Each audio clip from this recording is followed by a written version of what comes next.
Welcome again to the fifth section in this series, Gospels, Nations Catalyst.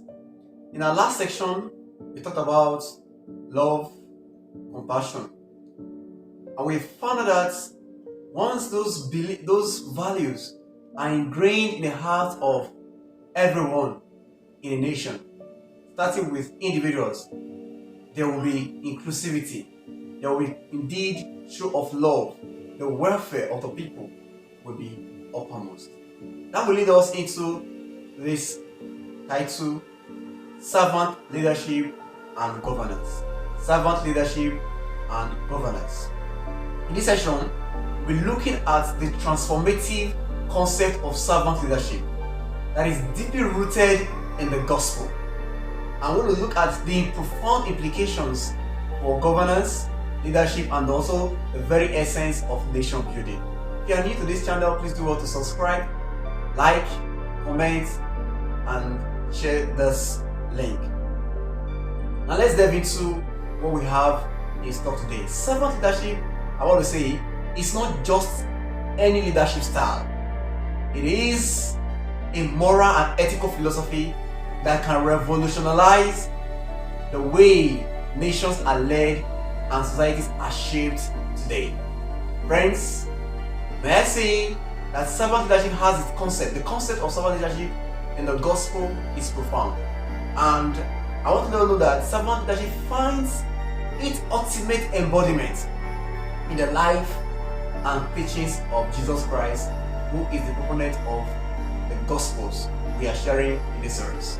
Now, throughout the Gospels, the book of Matthew, Mark, Luke, and John, we witness that Jesus had an unwavering commitment to serving others. Now, he exemplified humility, he exemplified compassion, he exemplified selflessness. In Mark chapter 10, verse 45, Jesus states, "For even the Son of Man did not come to be served, but to serve and give his life as a ransom for many."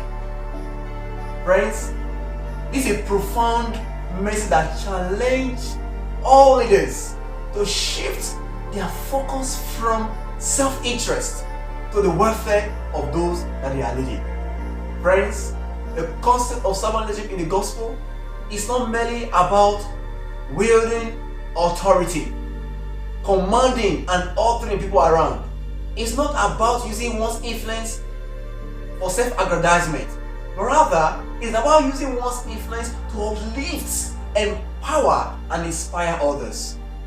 Friends, servant leadership in the gospel places premium on qualities like active listening, empathy, and to dedicate one's whole being to the good of others.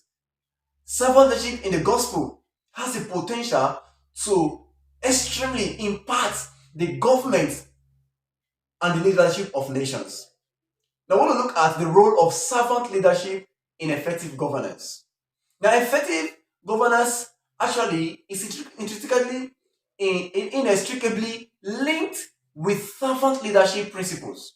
What do I mean? When leaders embrace the ideals of servant leadership, they foster inclusivity, they foster transparency, they foster accountabilities within their governments. When we talk about servant leadership within the government, its effectiveness, see, policies and decisions that are crafted with the primary aim of benefiting citizens will be the order of the day. Leaders will become so acutely aware of the real world, the implications of their choices when they are servant leaders. And they say, when we have servant leaders in their way of leading, when they adopt this servant leadership, they will engage directly with their communities. Leaders will not see themselves as being at the apex of the people and then cast them out. No, they will actively seek for the people's input. They will actively seek for the people's feedback, just as I expect feedback from you as we do this series. When we talk about servant leadership, they will be willing to adapt their strategies and to respond to the people's needs. They will be willing to foster the sense of shared responsibility and the participation in the governance process. There's what people call public opinion. Public opinion influences, leaders in a great deal. When they listen to the people, they want to look at the opinion of majority to make decision. And sometimes, although they do it to also for self-interest, so that they can be voted again. Even when people are saying they are wrong, that they believe majority is right, which might not be so true ethically. Ethically, some people will say that majority is right. Sometimes majority might not be right. It can just be the few that are actually right. So, but somehow, servant leaders should need to learn to hear the people's opinion on some issues. When we talk about servant leadership and they want to make it effective within them, it will not foster that collaborative approach that makes governance be more responsive, and they will not be so attuned away from the people, but rather they will be attuned to the evolving needs of the society. Those are all some of the things that the role of servant leader can play in the effective leading of his own government. And let's get to our foundation, our background for what we are talking about, the Gospels. Looking at the biblical stories and verses that exemplify servant leadership. How did it play out? The Bible actually is replete with stories and verses that epitomize this principle of servant leadership. First is found in John, or let's say in one of the encounters is found in John chapter 13. In that John chapter 13, we find the poignant accounts of Jesus washing the feet of his disciples. It's a powerful symbol of humility and service. Imagine a leader stooping so low to wash the feet of his servant. This actually what it illustrates is that a true leader is willing to undertake tasks that others might consider beneath them. When they do this, they demonstrate a deep commitment to the well-being of those who they are leading. This was exemplified by Jesus. Another place again in the Bible, is in the Old Testament, is King David. King David actually offered, another compelling example of servant leader. He is the truest leader that Jesus came. In fact, we need to just speak insight from him too. Despite the fact that David has so much authority, he remained devoted to the welfare of his people. In different instances, that he cared for the vulnerable. So David dedicated to justice and his willingness to admit even his own flaws when he fell.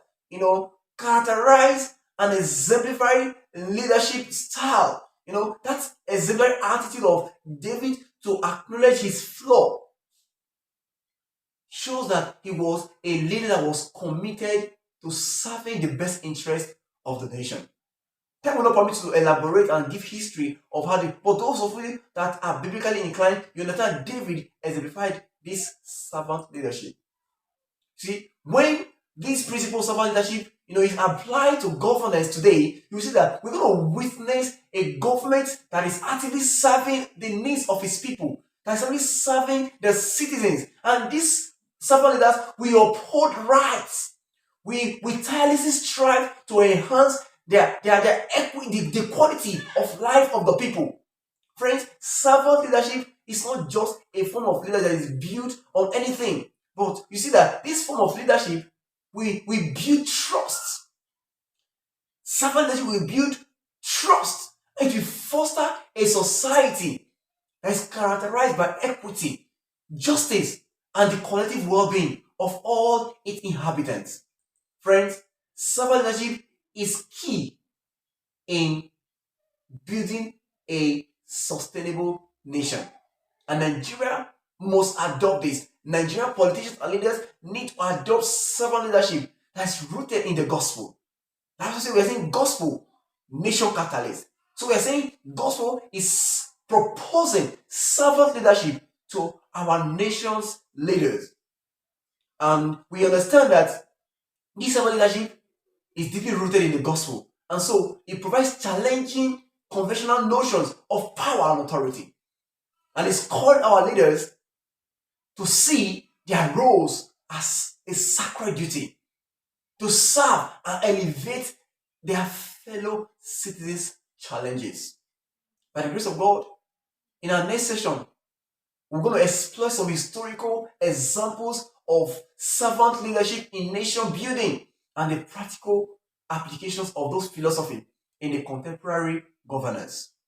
And that will be charting a course for us, charting a course for you in your country toward a world where leadership is genuinely rooted in the interest of all. Because I want to make this session too long, we'll stop here. But please, if you are new here, do well to subscribe, comment, like, share this broadcast. And the Lord will bless you and bless your nation. See you in the next section.